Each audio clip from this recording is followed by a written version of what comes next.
The 31st of the 5th, 2025, it is 30 minutes past 8. It's going to get techie over the next half an hour or so. We go long on Saturday night and I will go through all the things that I've seen and where I think people are missing, because it's going to get techie, then techie things tomorrow into turn one. Max Verstappen has told us as much. Match glaze, truth, value and objectivity. We spoke about this yesterday, right? 24 hours ago, not long, where we talked about McLaren, and it looks like they've got pace in hand when Lando and Norris put in two god tier ones towards the end of his final stint on mediums, no less. To that, the Abbots of Unreason said, "What are you talking about, Cameron? This is nonsense. It's only FP2." And then look what happened in qualifying. So we're looking to do that again.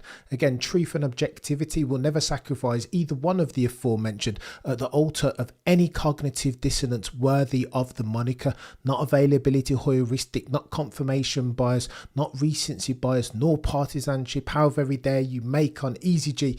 Michael, we're going in. Let me tell you this. So I was watching Mr. Verstappen in the aftermath. I was looking at his post-race interview, and again, they do the post-race press conference, don't they, with the three top qualifiers. In this instance, of course, it's Lando, it's Oscar, and it's Maximilian Verstappen. How very interesting. Seeing the three of them ahead of what's going to be chaos going into turn one. Lest we forget, the run-in into turn one is 585 meters, therefore it will be chaos. Your boy Cameron likes to do a bit of due diligence from time to time, so I went back and watched every single start from 2019 through to 2024. Let me say this in the first instance, Max goes really well around here. 2021 he was second to Sir Lewis Hamilton, falling foul at the altar of some god tier race IQ from Mercedes. Toto Wolff, James Allison, Vowles 2. 2022, what do you think happened then? Max Verstappen won it. 23, what do you think happened then? Max Verstappen foursome through 3-5 time, won it then. 24, same thing. Ergo, I say all that to say that Max Verstappen has got history around here. He's no schmuck. Therefore, take him for granted at your peril, notwithstanding the fact the MCL 39 is, of course, the quickest car on the grid by some way. You see that in qualifying, Max Verstappen could barely get close, just barely managed to put it in third. But that, ladies and gentlemen, the F1 jury might be enough. Now, I checked the odds. Of course, Oscar Piastri is an odds-on favourite. You'd expect it. Run the simulation of the race tomorrow under the existing circumstances, and OJ Piastri wins more than 50% of the time. Maximilian Verstappen is 10-1, meaning that he wins less than 10% of the time. Oh, the humanity. Back against Maximilian Verstappen at your peril, lest you want to lose the shirt off your back. Now, in the post-race press conference, or post-quali press conference, Maximilian Verstappen had a couple of things to say. In the first instance, he talked about Tsunoda-san and saying that Tsunoda-san's no schmuck, he's no pancake, he's a decent driver. Maybe the fact that Tsunoda is P20 speaks more to the car than it does Tsunoda-san as a driver. That notwithstanding, Christian Horner's doing one of these to Tsunoda-san, giving him the sceptical hippo eye, looking in clear blue now at Arvid Lindblad, who could potentially replace him as soon as this year if word on the F1 curb is something in which you can be invested. Maximilian Verstappen said a couple of things, portrending to what might happen in turn one tomorrow. Harbinger of the apocalypse settings, saying some of these things tongue-in-cheek, but I think if past his prologue, we might want to take this chap seriously. In the first instance, Max Verstappen told them that potentially we might go 3 wide, win it or bin it settings, Emilia Romagna Grand Prix. Again, history doesn't repeat, but sometimes it does rhyme. Roll the clip. Giuseppe Marino, Motori Online. Max, do you think that start tomorrow can be the most important moment of your race, or your pace race is good to stay with these two guys? I think it's time to shine in turn one, yeah. Yeah, make it 3 wide for the pictures, why not? Oh, the humanity. Time to shine in turn one. Make it nice for the pictures. This is reminiscent of what Christian Horner, how he characterised Max Verstappen's move into turn one, around the outside, to trailer park girls go round the outside of OJ Piastri. Then Christian Horner used a very interesting terminology and verbiage describing Max Verstappen's overtake as a win it or bin it moment. That's team principle of Red Bull Racing, describing Max Verstappen's God tier move, one of the best that I've ever seen into turn one.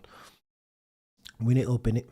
So don't get it twisted. Understand the context, because it's key in this instance. The context is this.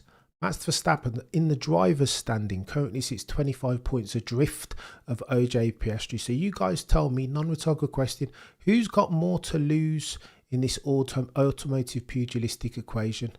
OJ Piastri, Lando Norris, or Maximilian Verstappen? I would argue that the 4-to-be-5-time, that the Dutchman has very little to lose in this equation. Of course, he's going to win it a bit. What he can't afford to do is for OJ and Lando Norris, he can't afford for them to extend their lead in the Drivers' Championship. Already, OJ Piastri is one race away. That's why Maximilian Verstappen was saying that very tongue-in-cheek.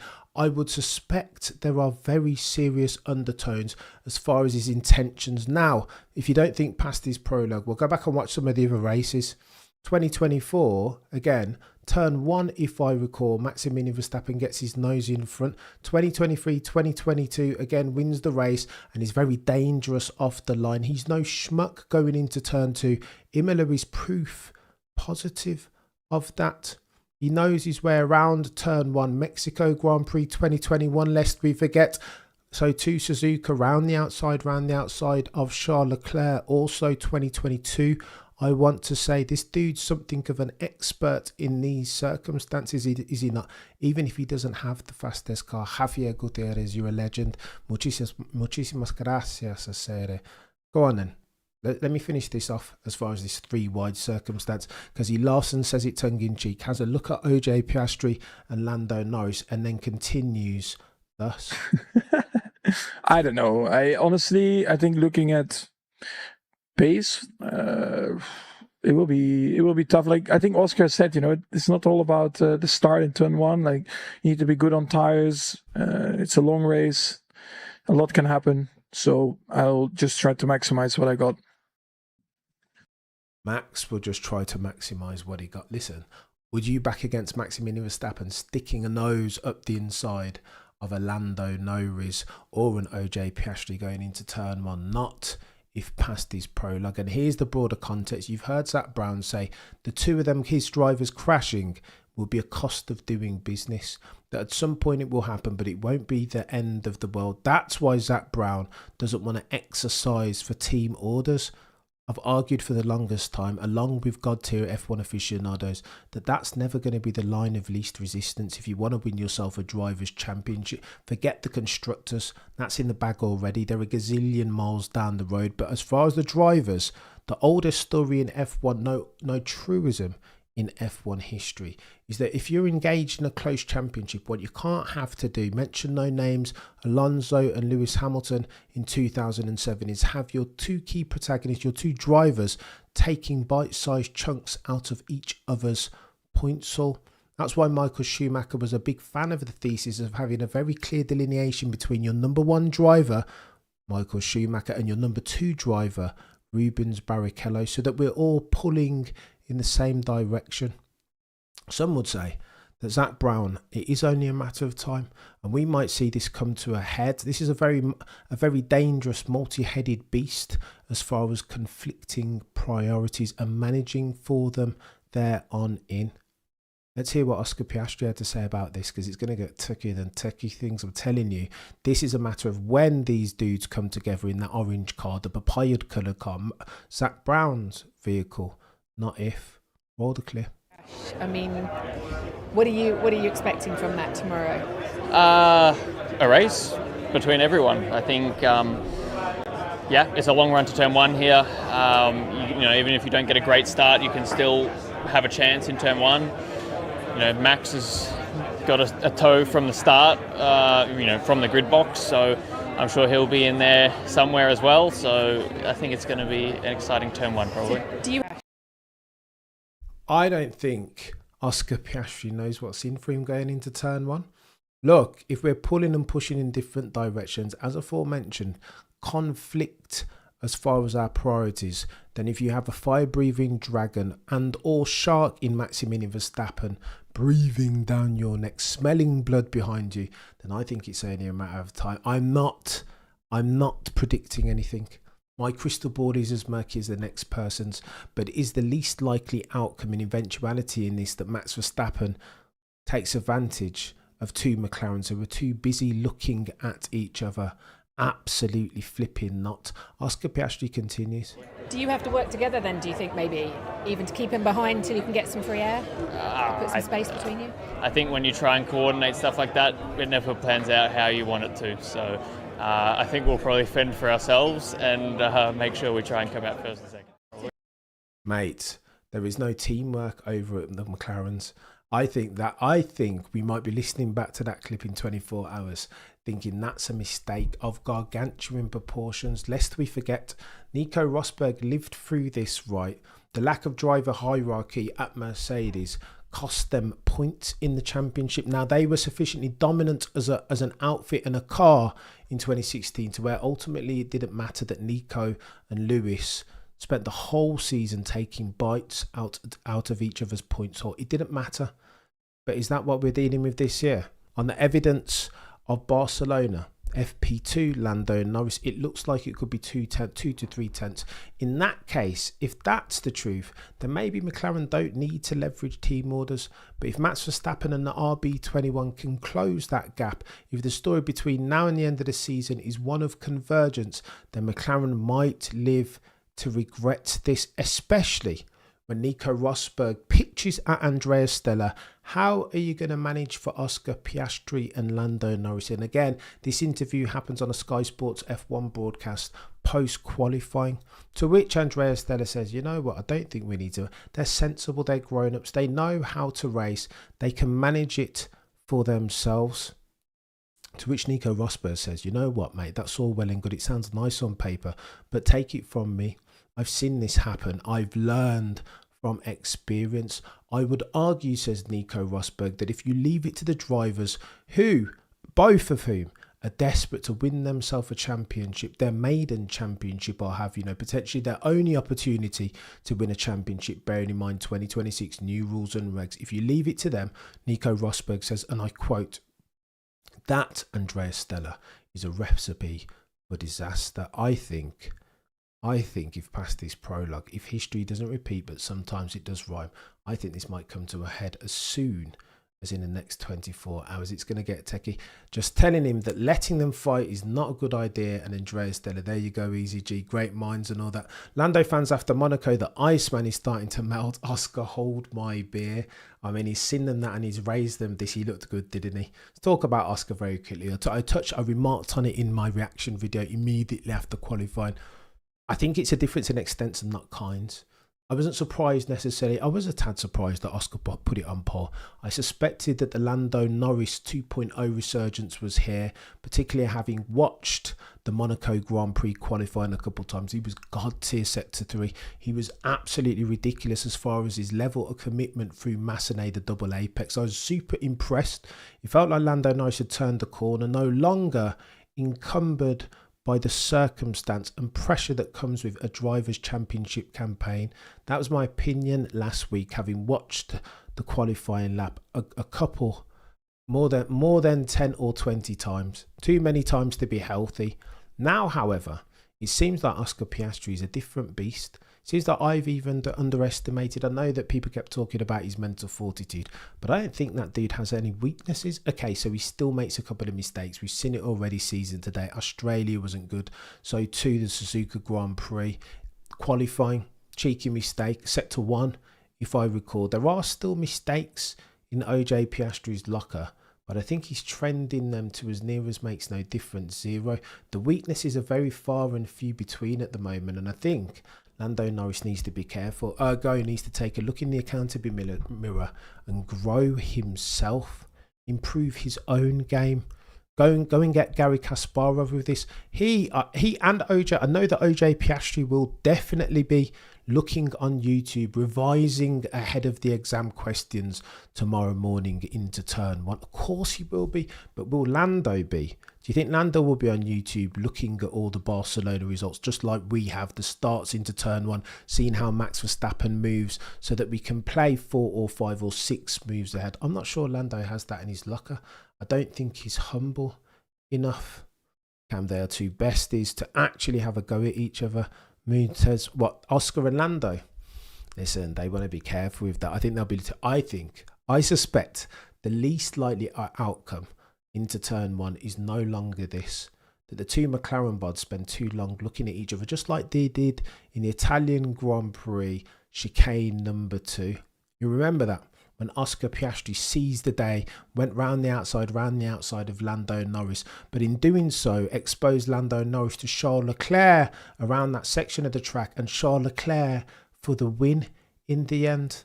I suspect that might happen. God forbid Maximilian Verstappen gets a decent start, a decent launch off the line. 585 metres is the rundown to turn one. It will get techier than techie things, I promise. Maximilian Verstappen 10-1. I mean, rules of the channel, never back against Maximilian Verstappen. Tyre deg on the MCL is superior on the Pirelli harder top compound tyres. I think if Max gets the corner, he'll be outpaced regardless. Potentially, it'll be interesting going into the pit stops, Cam. It will be interesting. I just wouldn't write it off. I just can't back against him. The second that he said that thing about let's go 3 wide, I was like, mate. It reminded me of Qatar Grand Prix when apparently he told King George Russell of Kings Lynn, Norfolk, that he would put him on his head. How did that work out for George Russell? If I recall, the turn 1 victor was one Maximilian Verstappen, foursome say soon to be 5-time champion. Easy G says, what has Lando done to you, mate? He's a brilliant driver. Said it a gazillion occasions. He doesn't lack for pace. He's speedy. You see it every single time, but then sometimes, I mean, just look at his lap today, right? Nico Rosberg broke it down. He said there's something about Lando, yet and still, notwithstanding the fact that he's got a sports psychologist, ADD management, etc., looked like he'd overcome that pressurized circumstance, the yips, as they call it, at Monaco last qualifying session. Even then, he just felt and looked like he was overdriving the car. Far too many snap oversteer moments, far too much getting on the throttle ahead of time, not allowing the lap to come to him. It's almost like Naomi Schiff said this, bless her. It's almost like he's playing, in his own mind at least, he's playing catch up to Oscar, worried about how quick Oscar is, and maybe he's right. 2 tenths down the road, polling Haas settings. Yuki P20, Max just being, I know that's not bad for Max in context.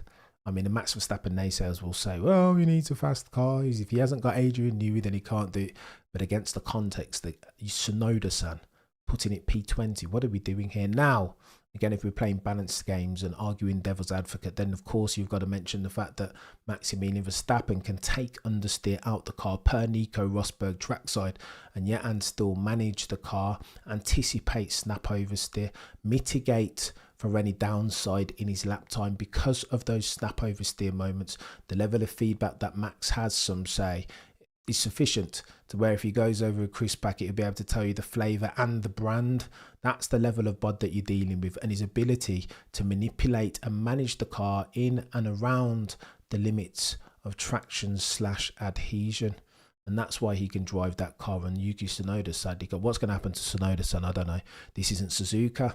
I don't disagree much. Let's assume Max throws a crazy move and then takes first place. Then what? We know how McLarens get closer and closer each lap with non-existent tyre wear. He's got to give himself a check. That's what I'm saying to you, much. His stop loss is very tight. What's he got to lose? If past this prologue again, Red Bull like to play themselves a joker. Abu Dhabi 2021 is case in point of that. You can't allow you. I think Red Bull are better underdogs than they are favourites, because they just go, they just move. Do you know what I mean? They just do. There's very little thinking, and there's zero mind noise as F1 aficionados put it about Oscar Piastri. They just go and they just do as they did, as Neos makes their difference every race in 2021. So of course, Maximilian Verstappen, if he gets a whiff of blood, a whiff up the inside of one of those McLaren bodies, is going to take it, plus 585 meters, plus there will be a double toe potentially on offer. But remember actually, this is important. George Russell last year, what position did he start from? 4th. What position is he starting from this year? 4th. Who made it into turn 1 last year in 1st? Who won the turn 1 Olympics? King George Russell of Kings Lynn, Norfolk, now, if I recall correctly. So as much as the McLaren boys might need to watch out for each other and Max Verstappen behind them, maybe Max might need to be watching out for George Russell, who, by the way, qualified on exactly the same time, reminiscent of Jerez 97, Heinz Howard Frentzen, Michael Schumacher and Jacques Villeneuve. Oh my lord, Red Bull have become underdogs again, brings up memories, says me. I think they are 10-1. Oscar Piastri is odds on favourite. Ergo, they think he's going to win it more than 50% of the time. 2 stop can mean 2 scenarios where they're in traffic and have to dispatch without clean air. Clean air is king, eh? Oh, the humanity. It was a sick move from George, wasn't it, Damon? If I recall correctly, wasn't bad. And Lando Norris was the meat in a Max George sandwich, backed out, keen to make sure that he keeps his nose clean, which at the time didn't look like the worst. It didn't look like the worst decision that he'd ever made, particularly as he had the quickest car, ostensibly. It is going to get techie. We will be back, of course. Max and George hate each other. Feel like a crash between them is more likely than a crash between the McLaren boys, potentially. I mean, it's anybody's guess. It depends who gets a good start, who dials in the requisite amount of RPM, who launches properly, who assumes the defensive posture. Does Oscar block out the sun from Lando Norris? Do those two? Does Oscar defend Lando Norris such that he leaves a gap on the other side? It's very hard to do what Max Verstappen did around the outside of Imola, and that he was watching behind him, right? Both George and Lando. Like, you know what I mean? You got to balance that. Really, really difficult skill, and whether OJ Piastri can do it is something different. But he has been, if past his prologue, recent history is the example on which we are going, then Oscar Piastri has been quite forensic about his car placement. I cannot wait. It's going to get techier than techie things. Who knows? We'll be back 10 a.m. tomorrow. We'll be back 30 minutes before lights out for the race. As always, between now and then, the prosecution rests. No further questions, Your Honour.